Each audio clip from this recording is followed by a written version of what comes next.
大家还会和自己的前任联系做朋友吗？这个月月底，我的前任约我去成都吃个饭。其实说实话，我也很想见他，因为我和他分手4、5年了，这期间大家变化挺大的。我去部队了，他去了国外，而且他瘦了非常多。我真的很想看看他当面的变化，也真的为他感到开心。这里我附上我们在一起的一个照片和他现在的照片。这里弹幕肯定有很多人说我是洗猪妹，说什么都吃了一下，但大家千万别攻击他长相。你看他现在的样子，那都是过去的他。我觉得光这一点超越了99%的人。我也是看到他的变化，真的为他感到开心。就那种由衷的，就感觉自己认识的一个人怎么变化这么大，我靠！那我非得见一见。我再回到咱们那个话题，当时分手的时候，他说未来虽然做不了情侣，但是还是想以朋友的方式相处。我是恋爱脑，我接受不了这个。而且当时我在做自媒体，因为他可以随时随地在网络上看到我的动态，但是我看不到他的任何消息，所以我觉得这是不公平的，我不能接受和他做朋友这个事儿。于是我就主动的去断开了这一段关系。在那个时候，我心里还是有他的，因为我是被动分手的。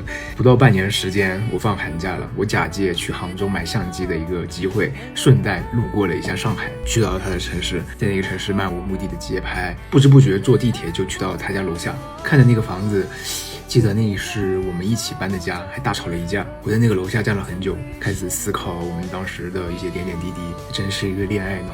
我去了也没有跟他联系，直到傍晚时分的时候才给他发消息，我说我在上海了，有空可以见一面吗？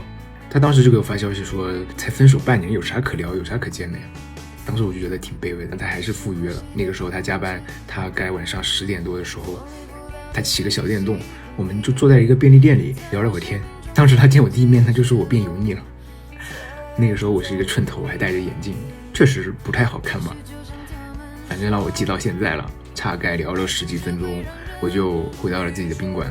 第2天就回去了。自那之后就再也没有见过，再也没怎么给他发过消息，算是真的放下了。退役的时候，突然收到他的一条消息，他说你应该退伍了吧？他说希望我出来之后能够好好的保管自己的退伍费，不要被坏人给骗走了。我行，谢谢你的提醒，就是那种非常礼貌的交流。我点开了他的朋友圈，他之前的头像是一个黑色的，上面有字说不受回大意，不改头像。看他朋友圈，他真的受回大意了，开始健身，开始吃减脂餐，开始徒步。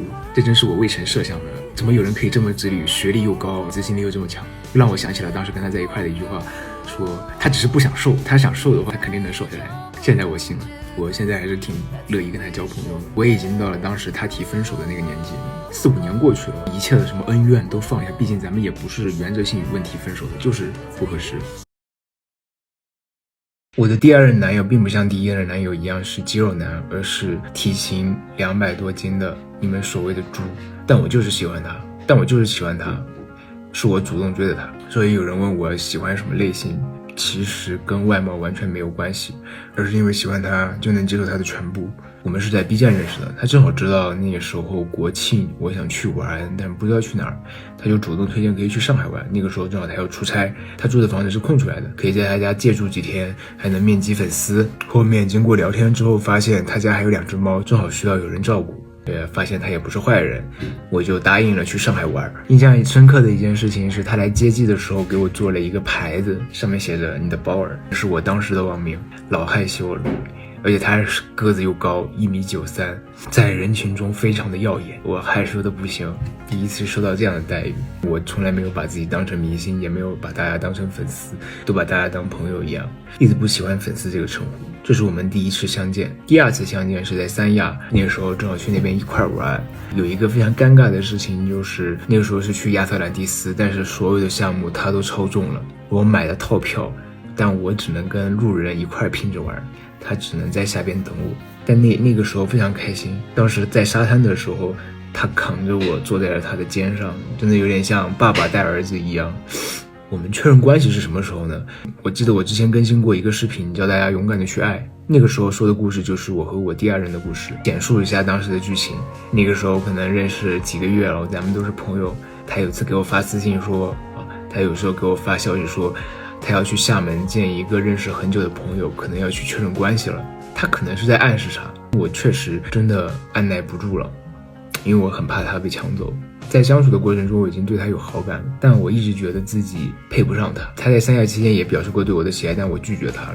我觉得我们的认识时间还不够久，但是他说了这个事之后，我内心就按耐不住，我给他写了一封手写的情书，还给他录了一首10000次悲伤。我的行为成功追回了他，他约我下一周在杭州见面。见面的时候，我手捧了一束花给他，然后还跟他逛了一下西湖。然后在西湖喝茶的时候，粉丝认出了我，他突然发现我旁边怎么还有一个人啊，尴尬的要死。当时让我想起了结束的时候，我也手捧了一束鲜花给他，好聚好散。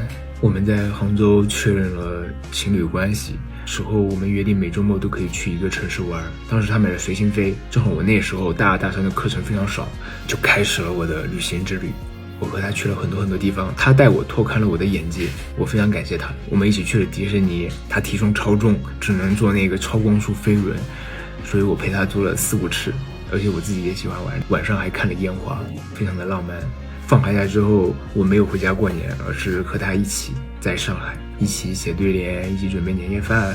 跨年的那晚，我们去了东方明珠，想看一看灯光秀，但是到那个时候灯已经暗了。回来的时候非常难打车，当时我记得在一个酒店的大堂，他依偎在我的怀里，印象非常深刻。我当时觉得很幸福，他一个那么高大的人在我怀里撒娇，我靠，我真受不了，我真无法抵御这种东西。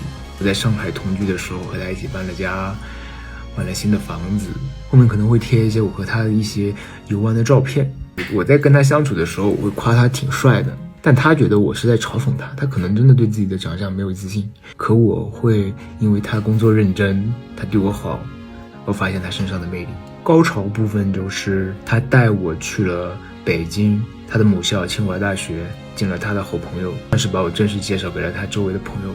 当时真的感觉非常开心那时候，但他们的朋友对我的评价可能都说像小孩。转折点是我们每次这样的旅行，因为异地在一起的时间不是特别多，我其实是受够了那种日常的游玩方式，比如说去一些商圈打卡，一些标志性的景点。我在这段关系中并没有表现出自己的真实需求，我想要的是 city walk， 走走路，拍拍照，记录身边的美好，不一定要去景点玩，也会随便走走，也会让我非常开心。他也发现我更像是一个小孩，很多地方都需要教我。爆发点是在口罩期间，他有一次感冒了，卧病在床，让他思考了他自己的人生。我当时想去上海见他，他不想让我来。1个星期之后就收到他的分手信，在收到分手信之前，我们还约着去滁州一起玩。信上他是这么说的：我和他的关系更多的像是小孩和老师的关系。他继续约我去滁州见面，他说如果我不见他的话也没有关系，未来有时间可以再挑一个地方。那时候真的挺难过的，当时室友都知道了，直接把窗户给拦着，不让我跳楼。我说问题不大，那个时候异常冷静。我答应了他的赴约，第2天我就赶到了滁州。我并没有去挽留啥，我是同意了他的分手，并且我要求去上海拿回我同居时候遗留下来的一些东西。那天晚上是在他新家住的，晚上的话我还记忆深刻。他说他会永远记得我的味道，我们牵着手睡了过去。第2天我收拾完行李，坐在凳子上就突然嚎啕大哭起来。为啥？因为当时心里就觉得感觉自己被抛弃了，很委屈。现在我去反思一下自己，感觉自己一直在享受他对我的爱，但我不懂得如何去爱他。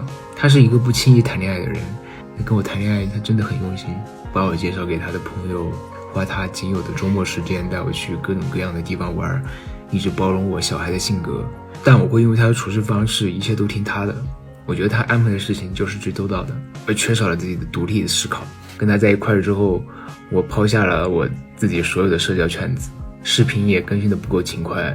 我也喜欢他一点是因为我真的能感受到他的真诚，还有他身上的绅士风度和自信，这是让我着迷的。其实还有很多细节没有说，虽然现在分手了，但现在回想起来都是那些美好的回忆在我脑子里。分手之后我也改变了很多，我去开始尝试新的事物，做自己想做的，去为当兵做准备。其实我给他写的情书里面是这么说的：我觉得自己不够优秀，还配不上你，因为那个时候我是一个懵懂的大二新生，也不知道如何去爱一个人。看看大家要问啥，到时候月底的时候再补充一下。中午见到他之后，我再更新下一集。我是包包，我们下期再见，拜拜。